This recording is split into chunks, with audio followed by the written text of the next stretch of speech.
کہ ابو سلمہ رحمہ اللہ بیان کرتے ہیں، میں ایسے خواب دیکھا کرتا تھا کہ وہ خواب مجھے بیمار کر دیتے، یعنی خواب ڈراؤنے ہوتے تھے یا اس میں نقصان ہوتا تھا انسان کا، تو وہ خواب دیکھ کر اس کی پریشانی لیتے لیتے جو ہے ڈرتے ڈرتے جو ہے ڈراؤنے خواب جو ہیں وہ بندہ بیمار ہو جاتا تھا۔ تو کہتے ہیں کہ میں نے پھر صحابی رسول سیدنا ابو قتادہ رضی اللہ تعالیٰ عنہ سے ملاقات کی، تو ان کہ مجھے خواب برے آتے ہیں تو میں کیا کروں۔ ابو قتادہ بھی کیا کہتے ہیں کہ مجھے بھی ایسے ہی خواب آتے ہیں جو مجھے بیمار کرتے تھے، حتیٰ کہ میں نے رسول اللہ صلی اللہ علیہ وسلم سے سنا۔ ابو سلمہ کہتے ہیں مجھے خواب آتے جس کی وجہ سے میں ڈر جاتا، بیمار ہو جاتا، تو انہوں نے ابو قتادہ سے کہا کہ ابو قتادہ نے کہا کہ میرے ساتھ بھی یہی معاملہ ہوتا تھا، میں بیمار ہو جاتا تھا، تو میں نے اللہ کے نبی سے سنا ہے۔ اللہ کے نبی صلی اللہ علیہ وسلم نے فرمایا اچھا خواب اللہ کی طرف سے ہوتا ہے، چنانچہ جب تم میں سے کوئی شخص ایسا خواب دیکھے جو اسے پسند ہو، اچھا خواب اللہ کی طرف سے ہے، اور اچھا خواب دیکھنے پر کرے کیا، تو وہ صرف اسے بتائے جو اس سے وہ محبت کرتا ہے، جس سے وہ محبت کرتا ہے۔ اچھا خواب اللہ کی طرف سے اور بتانا اس کو جس سے تم پسند کرتے ہو، جو تمہیں اچھا مشورہ دے گا، جو اچھا مشورہ دے گا، برا نہیں دے گا اور اچھی تعبیر کرے گا۔ اور اگر وہ برا خواب دیکھتا ہے، ناپسند خواب دیکھے، تو اپنی بائیں جانب جو ہے وہ 3 مرتبہ تھوکے اور شیطان سے اور اس کے شر سے اللہ تعالیٰ کی پناہ مانگے۔ پچھلی روایت کے اندر ہم نے پڑھا تھا کہ صرف تھوکے، بائیں جانب تھوکے اور پناہ مانگے، تو اس میں تعداد کا ذکر نہیں آیا۔ تو آگے جو ہم حدیث پڑھ رہے ہیں اس میں تعداد کا ذکر آیا کہ 3 مرتبہ تھوکنا ہے، تو 3 مرتبہ تھوکے اور اعوذ باللہ من الشیطان الرجیم پڑھے، اور وہ خواب کسی کو بتائے نہ۔ کام اس میں باقی سارا کچھ وہی ہے، 3 مرتبہ صرف اضافی ہے کہ 3 تھوکنا 3 مرتبہ ہے، اعوذ باللہ من الشیطان الرجیم پڑھنی ہے، اور خواب کسی کو بتانا نہیں ہے۔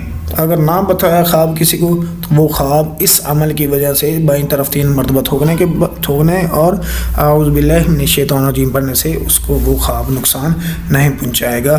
یہ حدیث بھی صحیح مسلم کے اندر موجود ہے۔ آگے حدیث کا سبق ہے، صحیح بخاری کی حدیث، نبی پاک صلی اللہ علیہ وسلم نے فرمایا الغنا غنى النفس، الغنا غنى النفس، الغنا غنى النفس، الغنا غنى النفس، الغنا غنى النفس۔ حدیث بڑی پیاری ہے، آسان سی حدیث ہے۔ الغنا غنى النفس ترجمہ اس کا یہ ہے، اصل سخاوت دل کی سخاوت ہے، اصل امیری، اصل غنی ہونا دل کا غنی ہونا ہے۔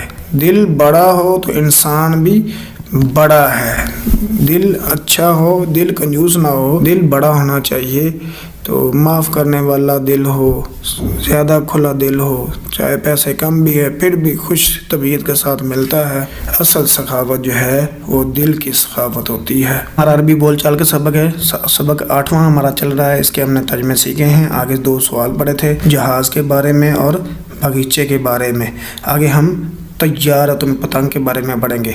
هل هذه طیارتن، طیارتن تاگول ہے، مونس ہے، حاضی لگے گا، کیا یہ طیارتن یعنی پتنگ ہے؟ تو اس کے جواب میں آئے گا نعم هذه طیارتن، ہاں یہ پتنگ ہے۔ هل هذه تبشورتن، کیا یہ چاخ کا ٹکڑا ہے، چاخ ہے؟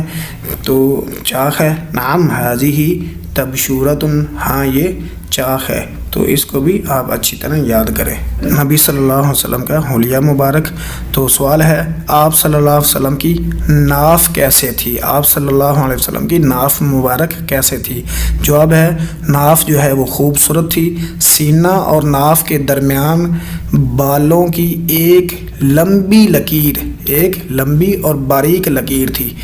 ناف سے لے کر سینے تک ایک لمبی لکیر تھی اور باریک لکیر، پورے جسم کے اوپر، چھاتی کے اوپر جو وہ بال نہیں تھے بلکہ سینے اور ناف سے سینے تک ایک لمبی لکیر تھی بالوں کی باریک، تو ناف خوبصورت تھی۔ آگے سوال ہے کہ رسول اللہ صلی اللہ علیہ وسلم کی کمر مبارک کیسے تھی؟ آپ صلی اللہ علیہ وسلم کی کمر مبارک کیسے تھی؟ جواب ہے کمر مضبوط تھی، خوبصورت تھی اور چاندی کی مانند چمکدار تھی۔